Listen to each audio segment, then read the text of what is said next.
This is GM Word of the Week, and I'm Fiddleback. Cursed painting. For the first time since the great coffee-tea conflict of 2019, we here at the Word of the Week are using "we" to refer to both of us. See, most of the time when we say we don't mean we mean I, because the we in question is written by the we that is me, the angry GM, the writer and researcher for this show. Not the we that is he, Fiddleback. I cram words into the mouth of the show's editor, producer, and performer, because his curse as editor, producer, and performer is to serve as a mouthpiece for other people's words. After, cleaning them up and making them sound gooder. Which is how, every once in a while, he manages to sneak a we in there that means him, not me. Of course, he sometimes manages to break free of his prison and raise a ruckus to assuage his soul, which is why we wrote about tea. And it's a darn good thing. All that said, it is normal that the topics for the show are the angry GMs to choose, often about an hour before the deadline for the script, or more usually these days about 4 hours after the deadline for the script. But we do sometimes plan things together. For example, it was Fiddleback and the show's #1 fan, his mother, who inspired the spooky topics for this October. She thought it would be interesting to do ghost ships, and today's topic, haunted paintings. She was right, by the way.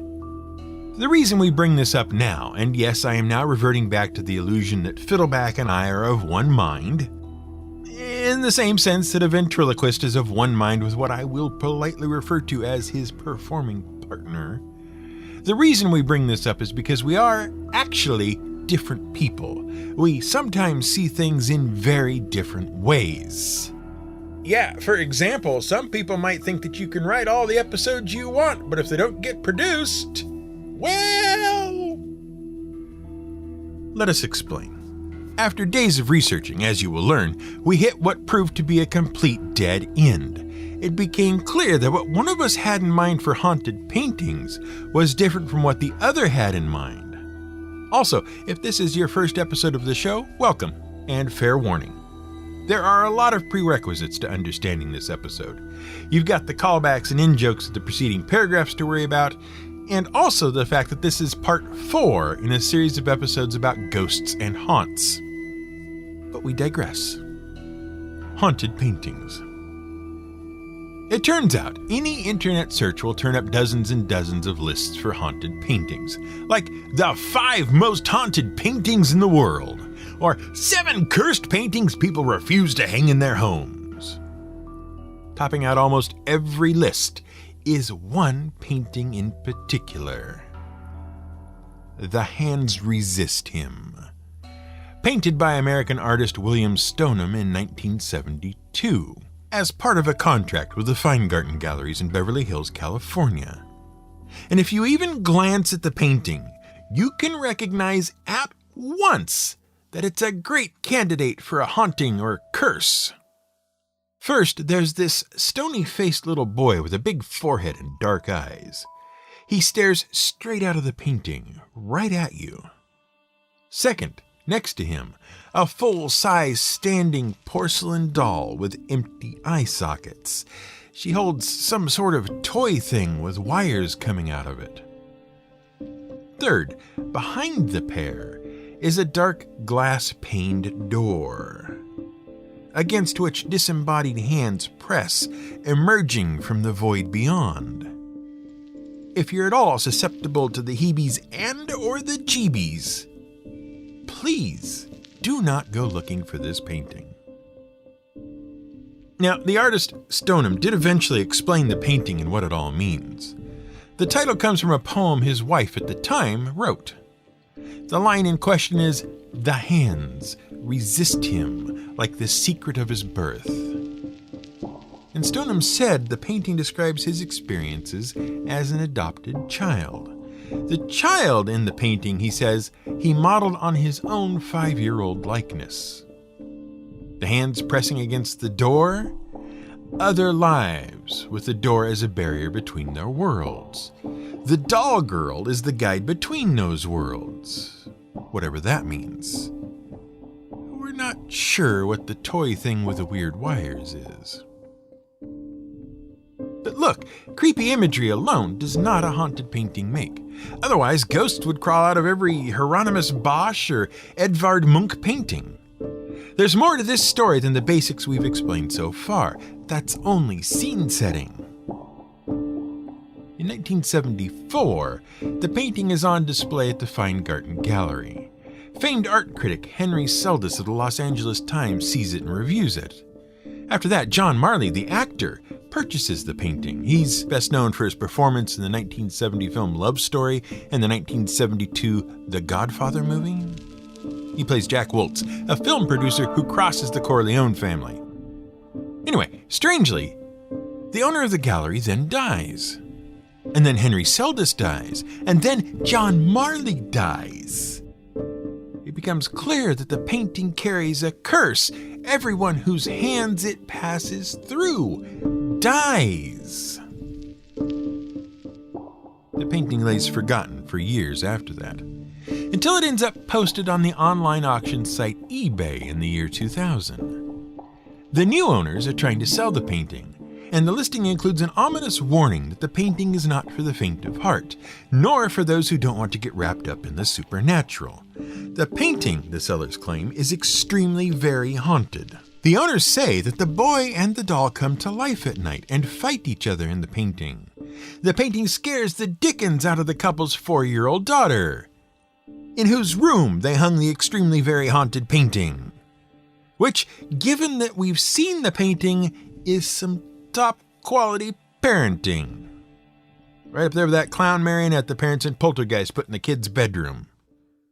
Anyway, the couple sets up a motion-sensing camera in the room one night, and according to the listing, the boy flees right out of the painting, straight into their daughter's bedroom.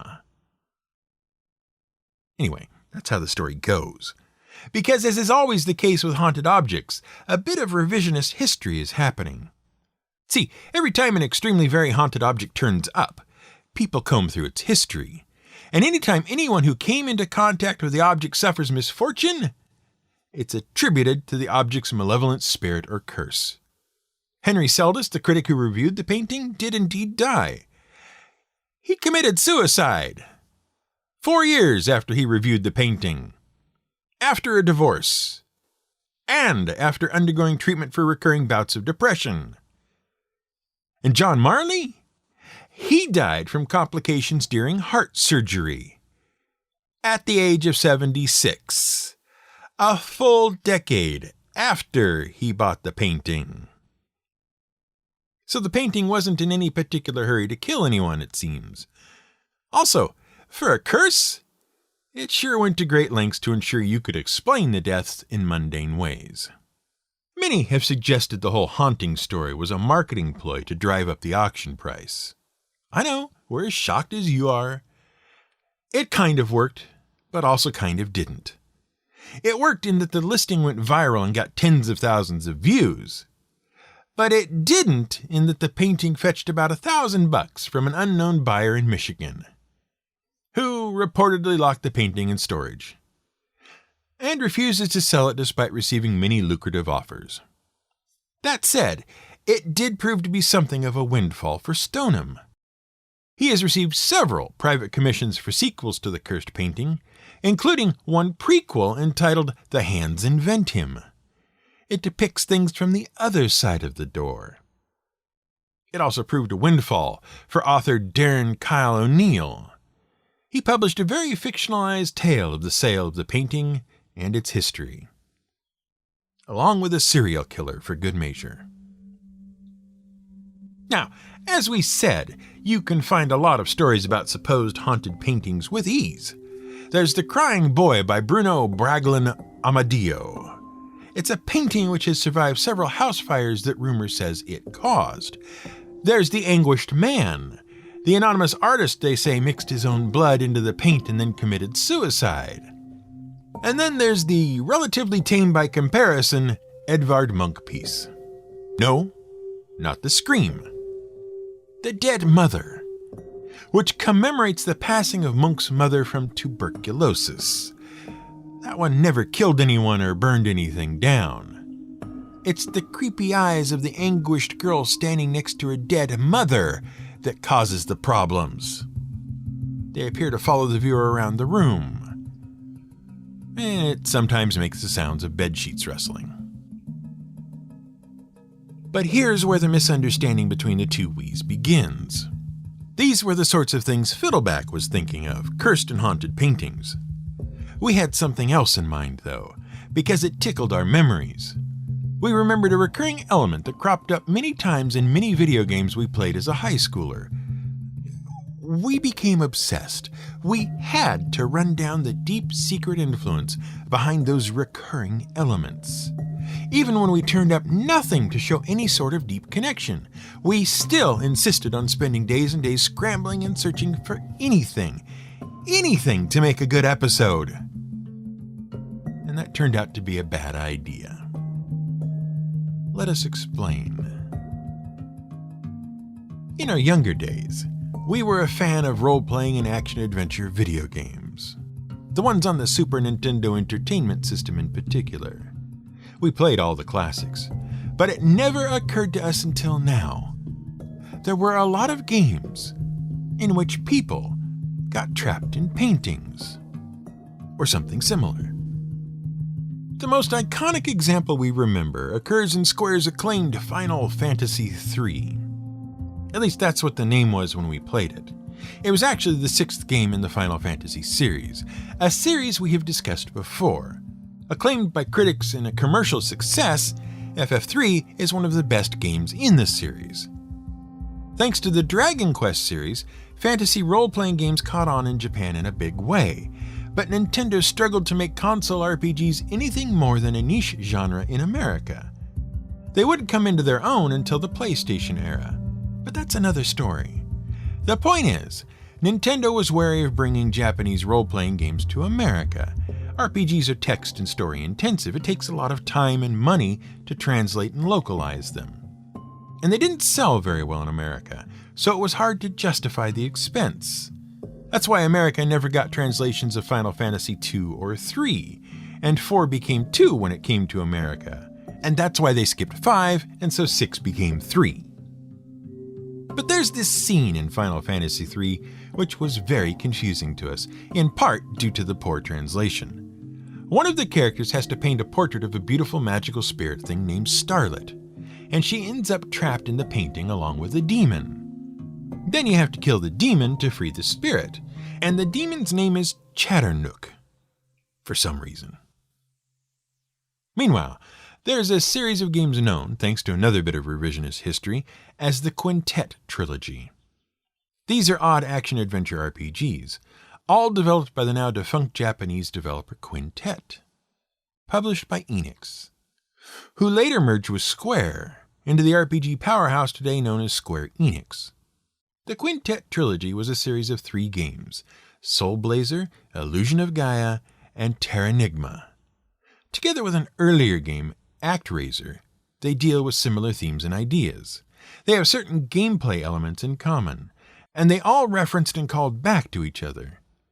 But they were all very different games, and they weren't meant to be sequels or a trilogy.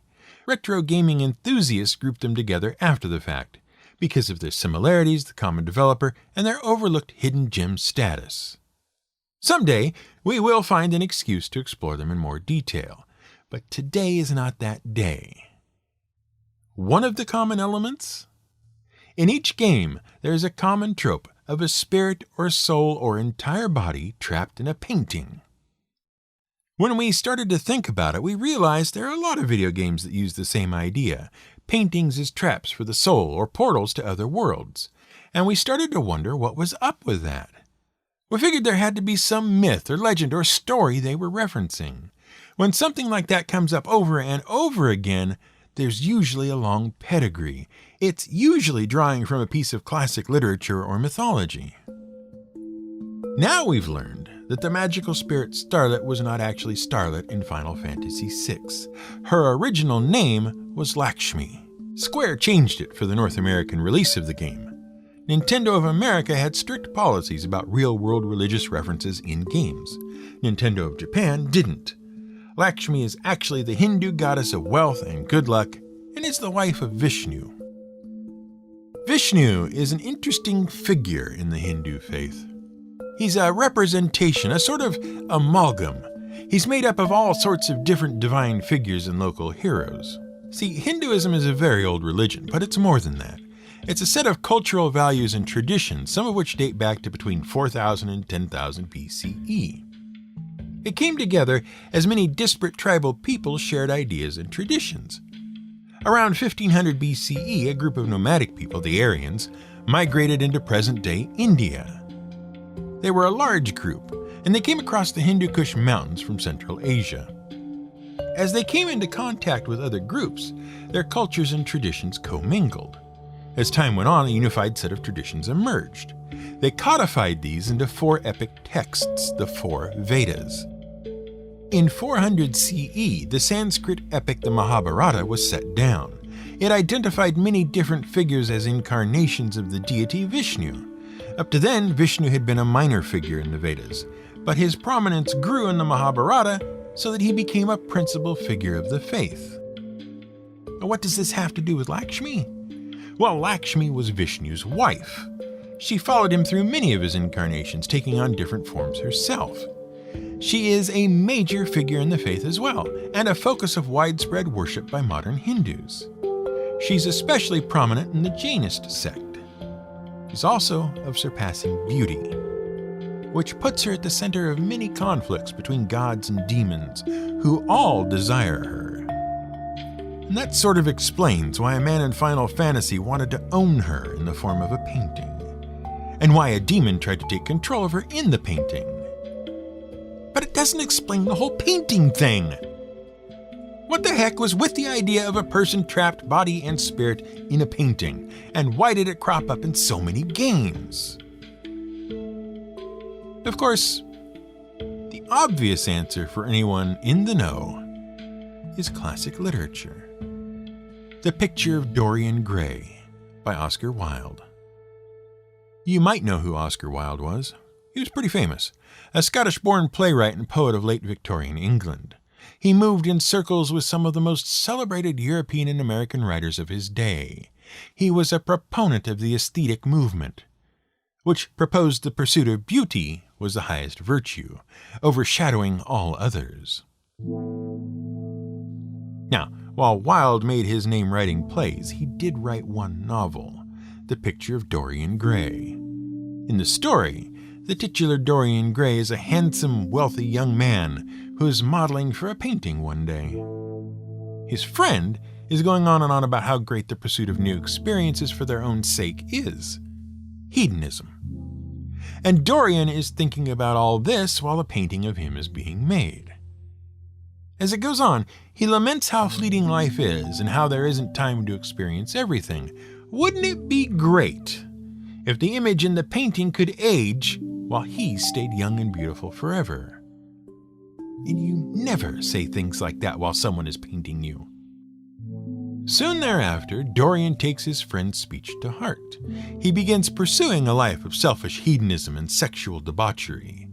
Every time he does something awful, the painting of him changes. It begins to reflect his selfishness and cruelty. He becomes consumed with the inner ugliness reflected in the painting, and so becomes even more obsessed with burying himself in new experiences, and also semi-accidentally killing a person here and there, and blackmailing his friends into helping him hide the bodies, who then feel compelled to take their own lives. You know how it is. Now, this particular story was pretty scandalous to Victorian sensibilities, because Wilde detailed the various escapades of Dorian Gray in detail, and Wilde himself admitted that he'd put a lot of his own desires in the story. The original story appeared as a serial in Lippincott's Monthly. There were a lot of letters to the editor of that publication taking exception. Wilde republished the story as a novel. He was so offended by the criticism he received that he included a scathing foreword. In it, he went on about how art is neither moral nor immoral, how the artist needs to be free to pursue whatever he fancies in order for art to have any value, and about how people needed to stop projecting and also stop being jerks. And the combative attitude he took proved to be a bit of a mistake. See, it was an open secret that Oscar Wilde was homosexual. Everyone knew it. But Wilde got into an affair with a young man named Lord Alfred Douglas, whose father happened to be the Marquis of Queensberry.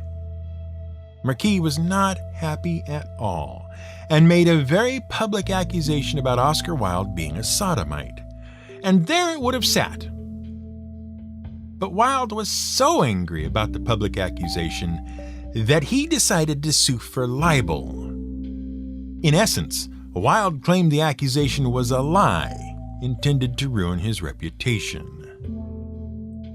Lawyers for the Marquis were quick to react. They presented the steamiest passages from the picture of Dorian Gray, and from poems Wilde had written, and from love letters he'd written to Lord Douglas. More than enough to show that the Marquis wasn't actually making things up, and so there was no grounds for libel. The case wasn't only dismissed. Due to the reaction to his previous works, the court declared Wilde guilty of gross indecency. He was jailed for 2 years. The sentence took its toll on Wilde and left him impoverished. He stopped writing and went into self-imposed exile. And 3 years after his release from prison, he died of meningitis in 1900.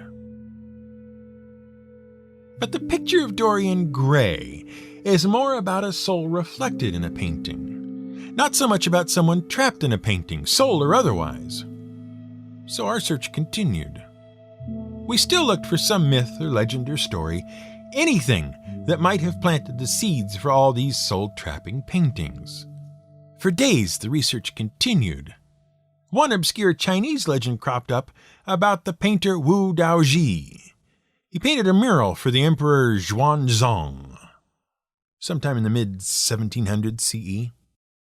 It said he then wandered into the mural, disappeared into a cave in the background, and was never seen again. But that wasn't what we were looking for. So we kept searching for the mythical first cause of people getting trapped in paintings, and then, finally, we turned up something that made everything clear. We found a trapped soul in a painting that helped us understand what had happened. The painting in question was Vincent van Gogh's 1889 painting, Olive Trees. Art historians at the Nelson Atkins Museum of Art in Kansas City looked in detail at the painting, and they discovered something amazing. A living being trapped in the painting. A tiny grasshopper, 128 years old, preserved in the paint and stuck to the canvas. By analyzing the insect, they were able to discover a lot about the history of painting, where the painting occurred, what season, that kind of thing. But it also revealed something very important to us. See, Van Gogh liked to paint outdoors. One of the most difficult parts of painting outdoors is the environment. It's hard to keep your paint and canvas, bug, and debris free. Van Gogh, rather famously, invented many special little bits and bobs to keep stuff out of his paint. But even with all his innovations, he found painting outdoors to be very trying. In letters to his brother Theo, he laments the difficulty of painting en plein air, as it's called, which is French for outside. He complained about picking hundreds of flies off his canvases, about the dust and the sand that spoiled his brush strokes, about how when you carry a fresh painting through a hedge, it gets all scraped up. As much as he loved painting outside, he had to admit that sometimes it was a mistake. And so the lesson. You can take the easy way out. You can profit by feeding folks some clever marketing patter, like the story of a haunted painting in an eBay ad. It's much harder to be true to your art and yourself, and sometimes you end up making a mistake in the process. We don't regret spending days running down a non-existent myth about soul-trapping paintings. We could have done a simple survey of ghost stories, sure, but at least it only cost us a couple of days' work. We didn't end up jailed for gross offenses to Victorian sensibilities, and we didn't have to pick any bugs off our computer screen.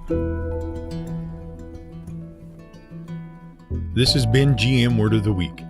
It's written and researched by the Angry GM and produced by me, Fiddleback. You can support us on Patreon at patreon.com/GM Word of the Week. You can find more at gmwordoftheweek.com and theangrygm.com.